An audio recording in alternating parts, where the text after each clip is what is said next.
लक्षण होते हैं, क्या कारण होते हैं, तो हम इनसे बच सकते हैं, समस्याओं का समाधान हो सकता है।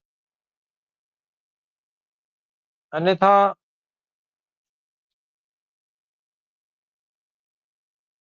हमें रोग का ही पता देर से चल पाता है, काफ़ी देर हो चुकती है और चिकित्सा ठीक से नहीं हो पाती, जिसके कारण से बहुत अधिक कष्ट भोगने पड़ते हैं। इसलिए जानकारी होना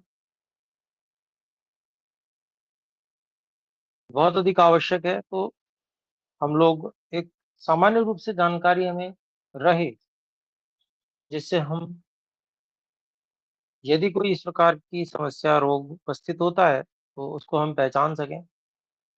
साथ ही कुछ जो उपाय इतने सरलता से ऋषियों ने हमें बताए हुए हैं, तो हमें पता रहने चाहिए, जिससे कि हम यदि कोई बहुत गंभीर बात है, तब तो हमें वैद्यों के पास ही जाना चाहिए। अन्यथा कुछ आरंभिक है और छोटा-मोटा है, तो उसको हमारी जो जानकारी है, उसी से वो ठीक हो जाए। तो क्योंकि शरीर है, इसमें असंतुलन समय-समय पे होता ही रहता है। अनेक कारण बन जाते हैं, कभी अज्ञान कारण बन जाता है, कभी लापरवाही कारण बन जाती है, कभी विवशता कारण बन जाती है। क्योंकि कोई भी कारण हो, लेकिन भोगना तो शरीर को, और उस शरीर जब साधन है, तो हमें भी पड़ता है। इसलिए जानकारी रखना ये बहुत आवश्यक है। जानकारी रहने से बहुत सारी समस्याओं का समाधान होता है। तो हम इस विषय में, एक रोग है श्वेयथु जिसे कहते हैं, शोथ भी बोलते हैं, और सूजन। तो इसके विषय में हमने थोड़ी बातें पहले जानी समझी थी।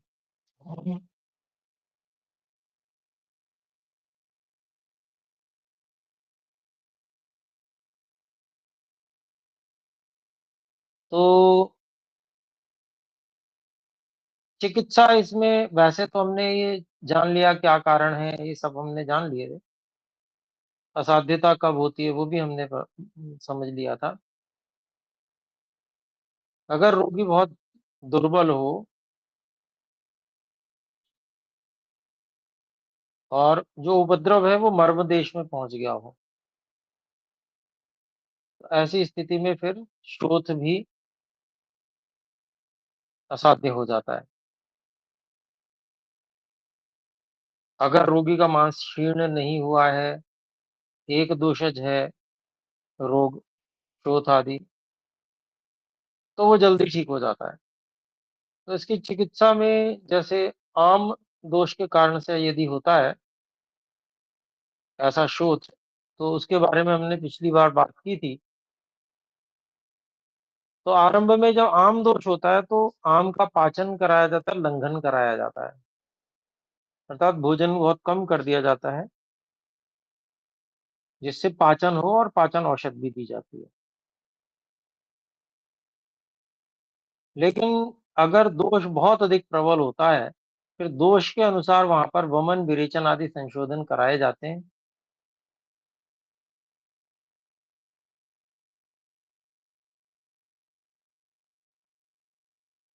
अगर सिर आदि में इस प्रकार का कोई शोथ है, सूजन है, तो नस्य आदि के द्वारा शिरोविरेचन कराया जाता है। अगर नीचे के शरीर में कहीं पर है, तो नीचे से विरेचन कराकर शांत करने का प्रयास किया जाता है।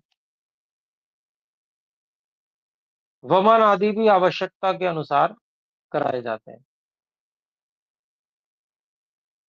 अगर सूजन स्नेह का अधिक सेवन करने से उत्पन्न हुआ, तो रोक्षण कराया जाता है। और अगर रोक्षण के कारण से अधिक रुक्षता हो गई, उसके कारण से सूजन हुई है, तो फिर स्नेहन कराया जाता है। तथा विपरीत क्रिया कराई जाती है।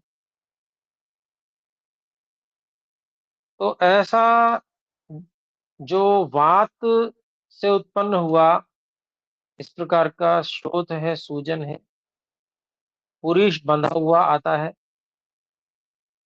या मलबंध हो जाता है तो फिर निरूह बस्ती कराई जाती है।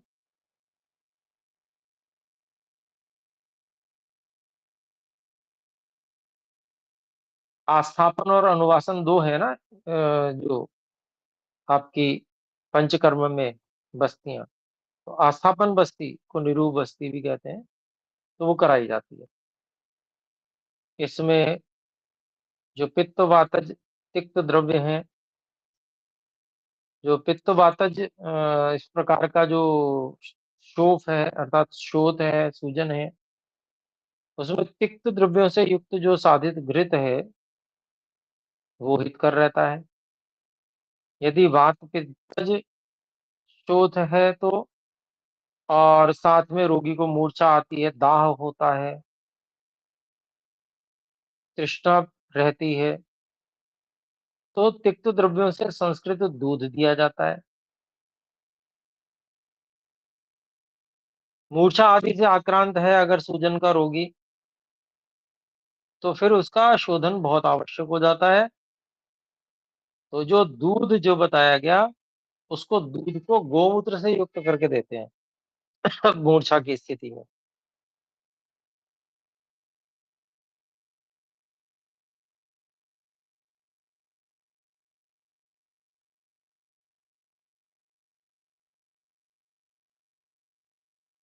तो इस प्रकार से अनेक जो वातज समस्याएं हैं, जिसमें कभी वात के साथ पित्त जुड़ा रहता है, अनुबंध रहता है, तो उसके विषय में भी मोटा मोटा बताया गया। अगर कफज शोथ है, इसकी सब पहचाने हम पिछली कक्षा में जान चुके हैं कि कफज शोथ कैसे पहचानते हैं इत्यादि। तो ऐसा अगर कफज शोथ है तो, सूजन है तो, क्षार कटु और उष्ण द्रव्यों से और गोमूत्र से युक्त जो तक्र होती है और आसव अरिष्ट का योग कराया जाता है। तो कफज जो शोथ होते हैं वो ठीक हो जाते हैं, उनमें लाभ होता है। अगर किसी को शोथ है तो क्या अपथ्य है, अर्थात उसको भोजन आहार विहार क्या नहीं करना चाहिए, उसके बारे में बताते हैं महर्षि पुनर्वसु आत्रेय जी। मांस का सेवन नहीं करना है उसको।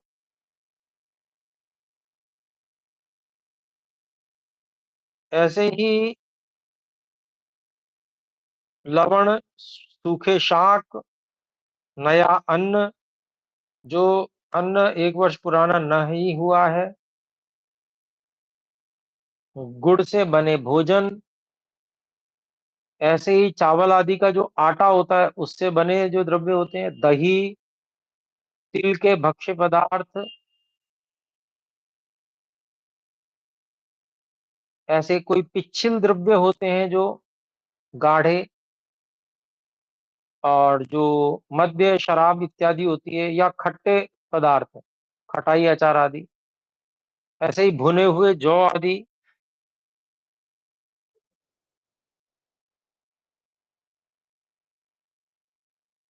तो ये जो है ये मना किए गए हैं।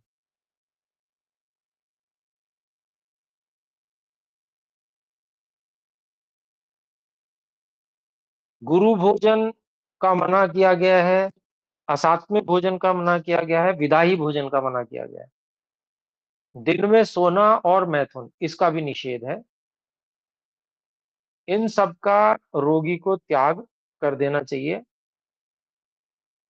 और अगर ऐसा लगता है कि भाई कुछ तो बचा ही नहीं खाने के लिए, तो फिर जिन पदार्थों को पूरी तरह से मना किया गया है, उनमें से कुछ, उनमें से जो हल्का हो उसको थोड़ा थोड़ा लिया जा सकता है।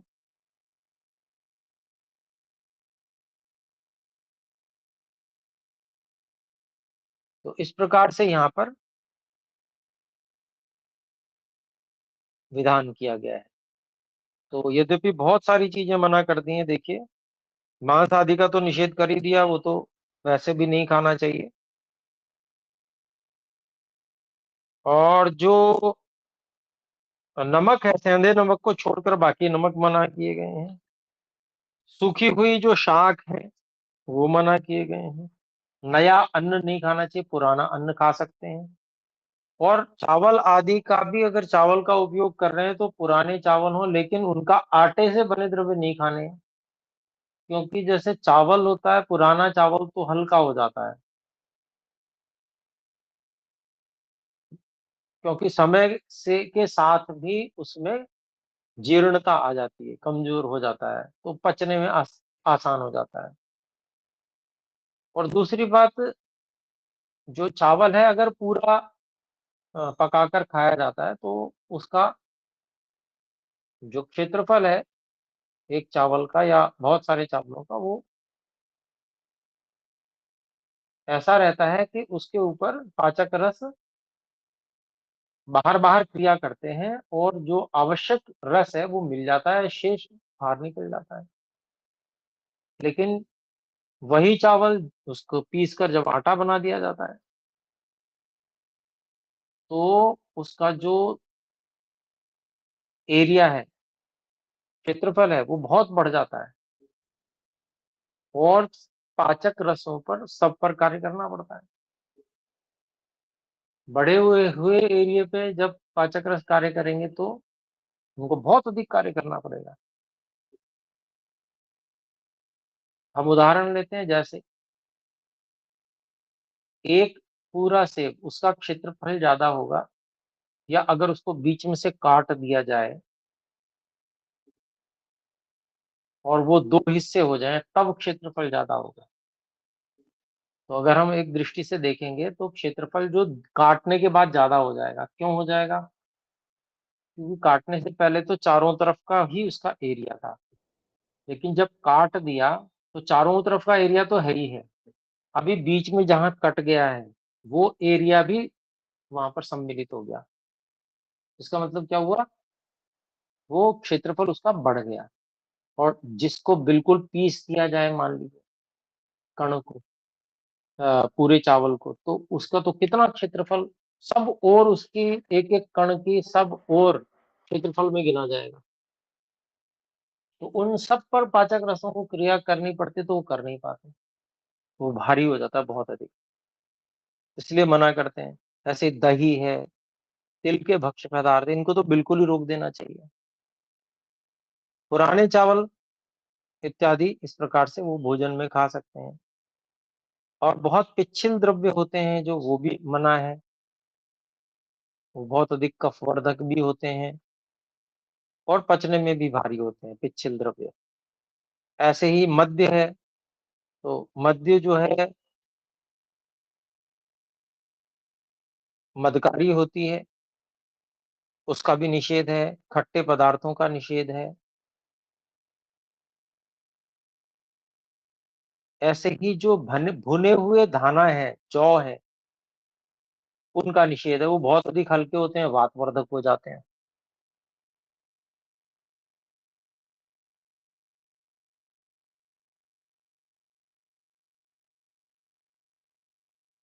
ऐसे ही पथ्य अपथ्य को मिश्रित मिलाकर खाना, तो वो भी मना है कि भाई, तो जो अपथ्य है उनको बिल्कुल छोड़ देना है,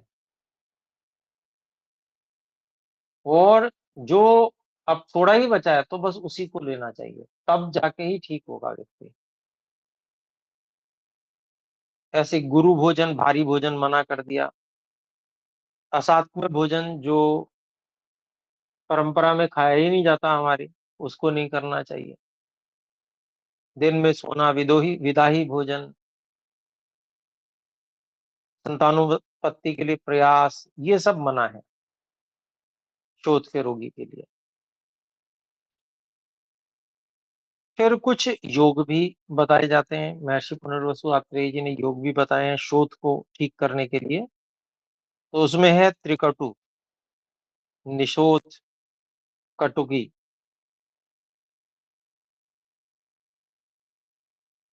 तो इनके दो दो माशा चूर्ण ले लेते हैं, और उसमें एक या दो रत्ती तीक्ष्ण लौह भस्म मिला ली जाती है।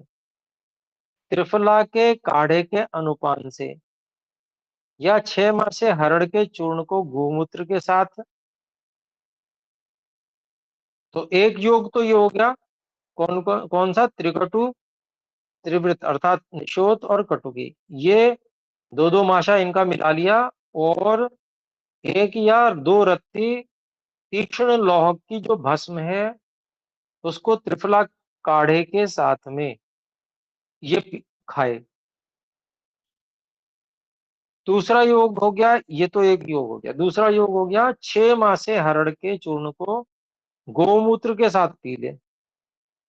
तो कफज रोग जो है, सूजन, वो शांत हो जाएगी।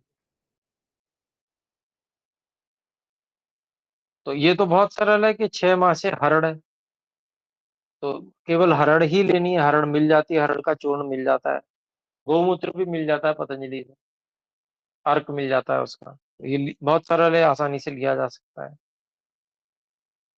और जो त्रिकटु है वो भी मिल जाता है, लेकिन वो तो केवल दो माशा है, बाकी निशोत लानी पड़ेगी, इसका चूर्ण करना पड़ेगा, कटुकी का चूर्ण करना पड़ेगा, सब मिला के फिर लौह भस्म उसमें एक रत्ती मिलाकर फिर तिफरा का काढ़ा बनाकर फिर लेना पड़ेगा। तो ये थोड़ा सा, ये भी अच्छा है योग, अगर ये कर सकता है तो कर सकते हैं इसको। इसके अलावा और भी योग बता रहे हैं। एक हरितक्यादि योग है, जो तीनों श्रोतों में काम करता है, वातज पित्तज और कफज, तीनों श्रोतों में ये है। मान लीजिए पता नहीं चल पा रहा है कौन सा श्रोत है, तो ये वाला प्रयोग कर लें, तो कोई भी होगा वो ठीक हो जाएगा। इसमें क्या है, हरण है, सौंठ है, देवदारू है, इन सब का चूर्ण जो बराबर बराबर ले लेते हैं, उसको सुखोष्ण जल से, अर्थात इतना गर्म पानी जो हम पी सकें, उससे पी लिया जाता है। ये एक योग हो गया।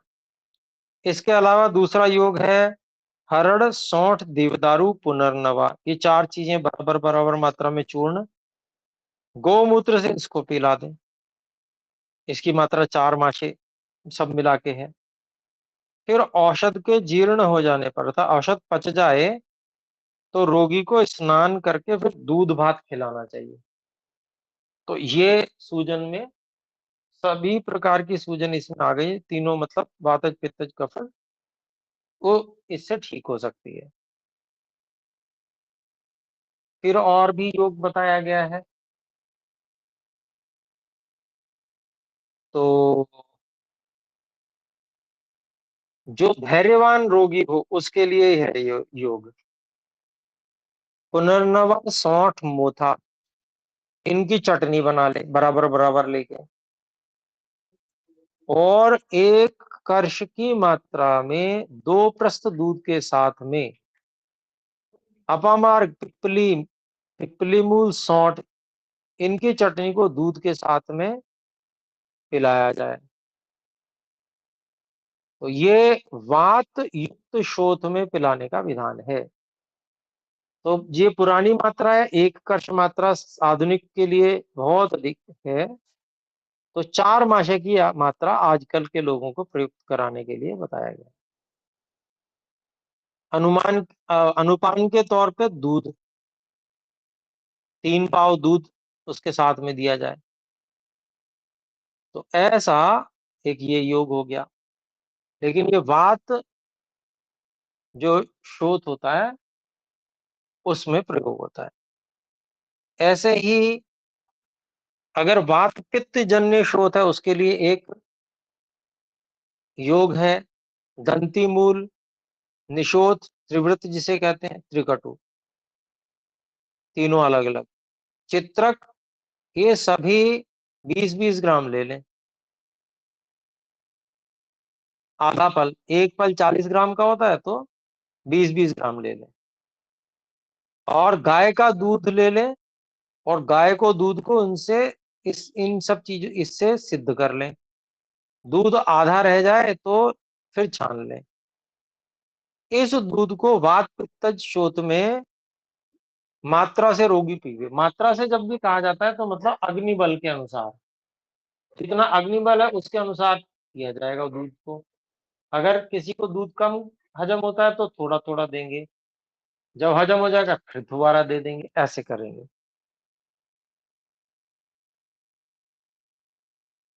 तो ऐसे अधिकतम मात्रा जो है 2 पाव से 3 पाव तक, अर्थात आधा किलो से पौना किलो तक दिया जा सकता है। तो लेकिन भाई जिसको हजम हो उसको ही देना है। मान लो किसी को आधा ही कप पचता है तो वो आधा ही कप लेगा, उसी वो जब हजम हो जाएगा फिर दोबारा आधा कप ले लेगा, ऐसे करके वो लेता रहेगा। तो वो ठीक हो जाएगा उसका जो शोथ है, वात वात और पित्त, पित्त शोथ। फिर एक और योग बताया गया है, इसमें सौंठ है, देवदारू या दारू हल्दी, इनका काढ़ा बनाया जाता है। और उसमें में फिर दूध डाल देते हैं। ऐसे ही श्यामा जो त्रिवृत्त होती है, एरंड, एरंड मूल, एरंड नहीं एरंड मूल, एरंड की जड़, और काली मिर्च, इनसे साधित दूध होगा। या दालचीनी, देवदारू, पुनर्नवा और सौंठ, इनसे साधित दूध होगा। या फिर गिलोय, सौंठ, दंती मूल, इनसे साधित दूध। इसका प्रयोग कराया जाता है सौंठ और देवदारू दारू हल्दी के काढ़े के साथ में।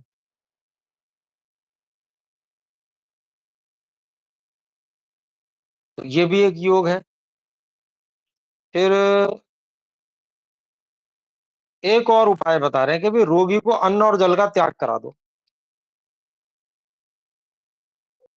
और शोथ के बल के अनुसार 1 सप्ताह या 1 मास तक ऊंटनी का दूध पिलाओ। अब जिनके पास में ऊंटनी का दूध उपलब्ध है उनके लिए बहुत सरल है, और जिनके पास उपलब्ध नहीं है तो फिर उनको बाकी योग देखने पड़ेंगे।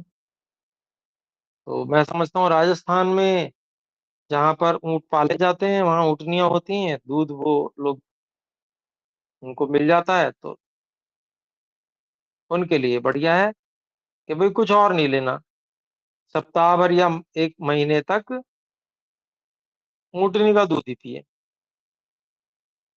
अथवा ऐसा नहीं हो पा रहा है तो उसका एक और उपाय बताया कि भाई अन्न जल तो छोड़ दो, बिल्कुल ही नहीं लेना, गाय के दूध में गोमूत्र मिलाकर ले लो। अर्थात जितना दूध हो उतना ही गोमूत्र, दोनों मिलाकर पीते रहो, अन्न जल छोड़ दो। जब भूख लगे तब यही पियो, तब भी सूजन खत्म हो जाएगी।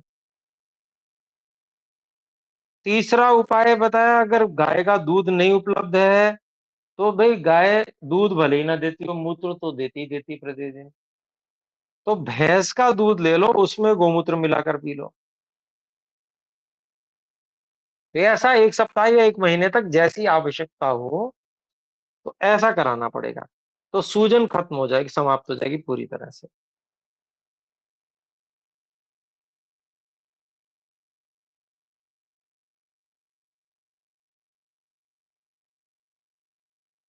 इसके अलावा और भी उपाय बताए गए हैं। तो कहते हैं कि अगर पुरुष पतला आता हो और भारी हो, अर्थात पानी में डूब जाने वाला, तो फिर त्रिकटु, सौचन नमक और मधु, इनसे युक्त करके छाछ पिलाई जाए, तक्र।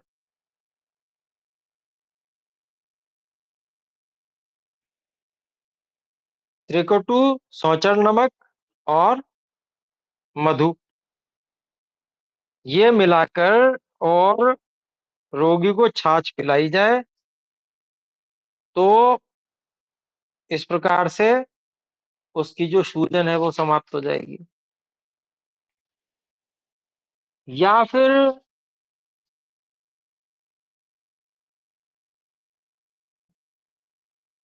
यदि आमदोष से पीड़ित है व्यक्ति,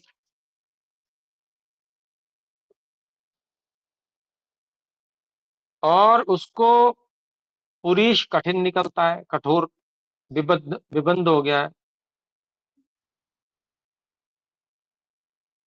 तो गुड़ और हर या गुड़ और सौंठ का प्रयोग कराना चाहिए। तो हरड़ जो है वो तो मलभेद करती ही है, साथ में बहुत अच्छी औषधि है हरित हरित की तो। गुड़ के साथ में उसका प्रयोग बताया गया है सूजन समाप्त करने के लिए। तो ये भी सरल उपाय है। ऐसी सौंठ का प्रयोग भी बताया गया गुड़ के साथ में, वो भी सरल उपाय है। अगर मल और वायु का निरोध हो अर्थात रुक गई हो, तो भोजन से पूर्व एरंड तेल को दूध के साथ पिलाया जाए। तो ये जैसे एक तरह से सूजन भी है व्यक्ति को, और एक तरह से इसको हम कहें कि ये नीचे से जैसे वायु नहीं निकल पा रही, मल नहीं निकल पा रही, तो जैसे तो इस स्थिति में वो बहुत कष्ट की स्थिति हो जाती है, तो फिर भोजन से पहले ही दूध में एरंड तेल मिलाकर पिला दिया जाए, फिर भोजन कर ले अपने अग्नि बल के अनुसार। अगर स्रोत रोध हो गया है और अग्नि और रुचि नष्ट हो गई है, तो फिर मद्य और अरिष्टों का प्रयोग कराया जाता है। क्योंकि जो अल्कोहल होता है उसमें विकाशी गुण होता है। विकाशी का मतलब वो शीघ्र पूरे शरीर में फैल जाता है। तो जब स्रोत रोध हो गया है, स्रोत रोध हो गया मतलब उनमें रुकावट हो गई है स्रोतों में, जो सूक्ष्म नलियां हैं सारे शरीर में, उसके कारण से फिर अग्नि नष्ट हो जाती है, रुचि भी अरुचि भी हो जाती है। तो ऐसी स्थिति में फिर ये स्रोतों को खोलने का काम करते हैं अरिष्ट या मद्य। उस समय अल्कोहल दिया जाता है। तो वहां औषध के रूप में है, थोड़ा समय के लिए जब स्रोत रोध समाप्त हो जाए तो फिर मद्य देना बंद कर दो और सूजन समाप्त हो जाएगी। तो औषध के रूप में है, और वो कोई रोज लेने का और जिसको कहते हैं शौक पूर्वक लेने का, ऐसी चीज नहीं है ये। संसार में जितनी भी वस्तुएं, विष भी है वो भी क्या है, औषध के रूप में काम आ जाता है। हमने उदर रोग में देखा ही था, जब कोई उपाय नहीं बचता तो फिर विष दिया जाता है।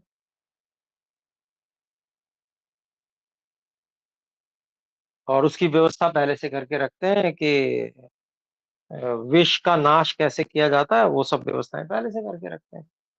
तो सभी चीजें, ऐसी कोई संसार में वस्तु नहीं है जिसका औषध के रूप में उपयोग ना हो सकता हो। अलग अलग काल परिस्थिति में सबका उपयोग होता है। तो ये बात आ गई हमारी, तो अभी समय भी हो गया, आइए इतना ही रखते हैं आज। एक बार हम सब मिलकर ओम का उच्चारण करें। ओम। सभी को सादर।